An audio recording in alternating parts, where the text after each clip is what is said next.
às vezes algumas pessoas pensam que ele era só durante as sessões da Sociedade Parisiense dos Espíritas que ele ali participava, mas não, ali era um dos momentos, mas praticamente todo o dia de Kardec era para produzir, ler, estudar, receber comunicações, tudo envolvendo o espiritismo. Por que eu estou dizendo isso?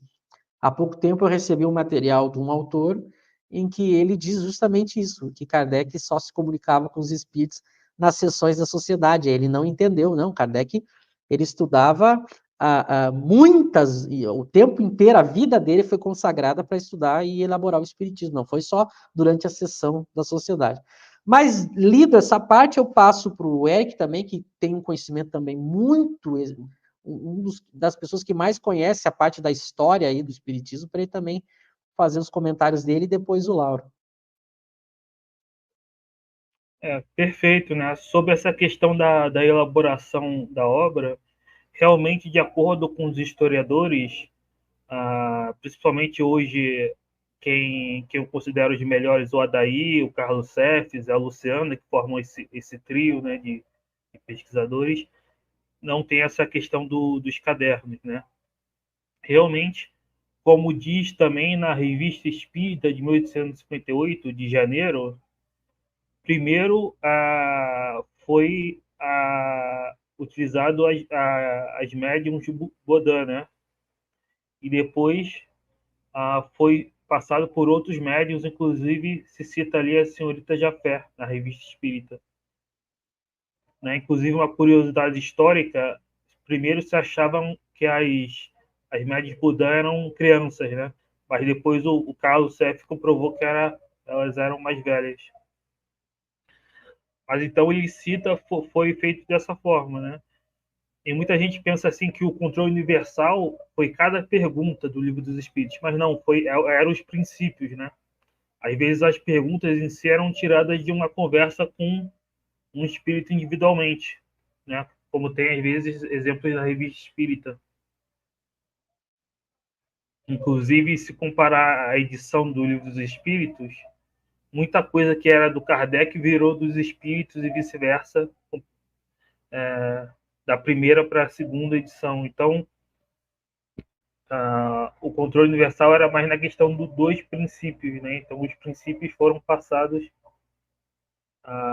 pelo controle universal, ou seja, vários médiuns que não se conheciam entre si deram as mesmas questões dos princípios, né? Reencarnação, mediunidade, perispírito, enfim. Então, esse foi o método de elaboração do Livro dos Espíritos e principalmente a psicografia, né? Como foi dito que a tipologia e outros métodos eram demasiadamente lentos, né? Para fazer uma obra tão extensa.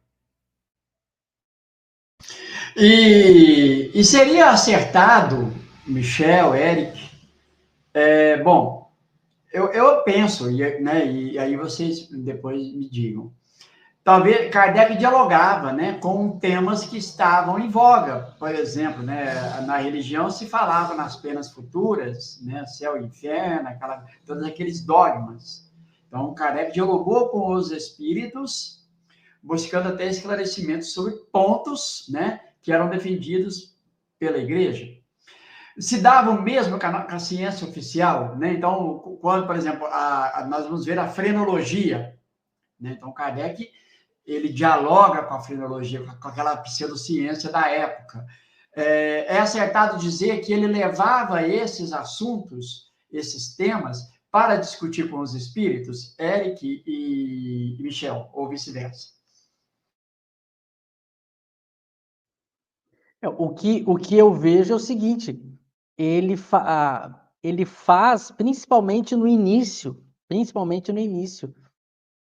várias questões para os espíritos, e ele vai perceber as limitações das respostas. Tanto que, quando sai o livro dos médiuns, vejam bem, ele lança o livro dos espíritos em 57. Aí ele vai lançar o livro dos médiuns em 61. Então, vai ter 57, 58, 59, 60, 61. Vejam o tempo que ele demorou para elaborar o livro dos médiuns, né? E quando ele lança o livro dos médiuns, ele já tem muito claro as perguntas que podem ser feitas para os espíritos. Então, quando se fazia perguntas para os espíritos sobre assuntos que eram próprios das outras ciências, os espíritos eles nunca tratavam do assunto dando respostas, os espíritos superiores, né? Dando respostas diferentes daquilo que se conhecia na ciência da época. Porque eles diziam que o espiritismo não iria interferir no trabalho das ciências da época. Esse é um primeiro ponto. Então, a gente nota que muitas questões que tocam mais de perto nas demais ciências, Kardec tratou nesse período. Depois, ele se concentra no objeto mesmo do espiritismo, né? E na questão moral do espiritismo. É muito curioso, as próprias questões, por exemplo, sobre Júpiter, que ele lança os textos sobre Júpiter, mas a gente vê todo um cuidado de Kardec em falar, em colocar se, tem bastante se, né? O se em texto é condicional, né? É se for assim, parece que é assim, os espíritos dizem que é assim. Então ele é muito cuidadoso nas descrições que os espíritos fazem em Júpiter, né? E a gente vai ver que depois, com a própria influência do Santo Agostinho, ele foca nas questões morais. Então, por exemplo, as descrições dos mundos, eles deixam de lado as descrições físicas, materiais, e mesmo apresentando elas, Kardec é muito cauteloso, e aí ele foca nas diferenças morais e tudo mais. Então, ele vai aprendendo com isso. E agora, entrando, por exemplo, esse exemplo da frenologia, e também tem uma outra coisa que Kardec faz. Ele pega, por exemplo, alguma ideia de alguma ciência, como, por exemplo, a própria frenologia, e ele vai mostrar que, mesmo que aquela ciência fosse verdadeira, mesmo que ela fosse verdadeira, o espiritismo tinha uma solução para os problemas que aquela ciência trazia. O espiritismo tinha uma solução.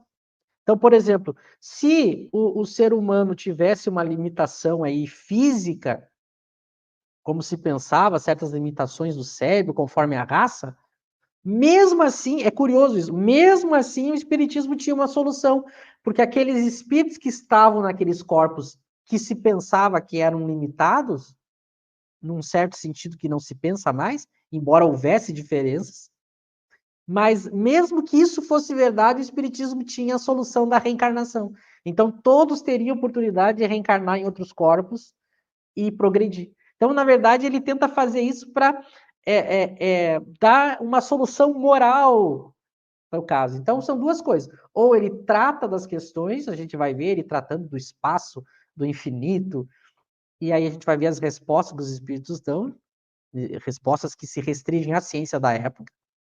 Ou então ele faz esse tipo de coisa que eu fiz. Ele analisa o que uma teoria diz e mostra aonde que o espiritismo vai além daquela teoria. Ele faz isso com propostas religiosas, propostas filosóficas, propostas sociológicas, né, sociais, teorias sociais. Ele mostra algumas teorias sociais, o problema dela, comparada a uma teoria do espírito, mostra por que ela não poderia ser aplicada. Então, isso ele fazia, né? Ele sabia muito bem os limites, né? Todo teórico ele tem que saber muito bem os limites daquilo que ele pode tratar, daquilo que ele pode, sem invadir o espaço que não é da sua alçada. Kardec tinha isso muito bem. Algo que hoje a gente perdeu. Hoje, às vezes, as pessoas pensam que tudo é visão do espiritismo, segundo o espiritismo, e só porque um espírito falou, ou um espírita falou. O palestrante médium espírita deu uma opinião lá, as pessoas acham que é a opinião, a visão espírita. Não tem nada a ver. Os espíritos também podem tratar de assuntos que não são do espiritismo. Só que Kardec vai, ao perceber isso, estudando os fenômenos, vai perceber as limitações. Há limitações.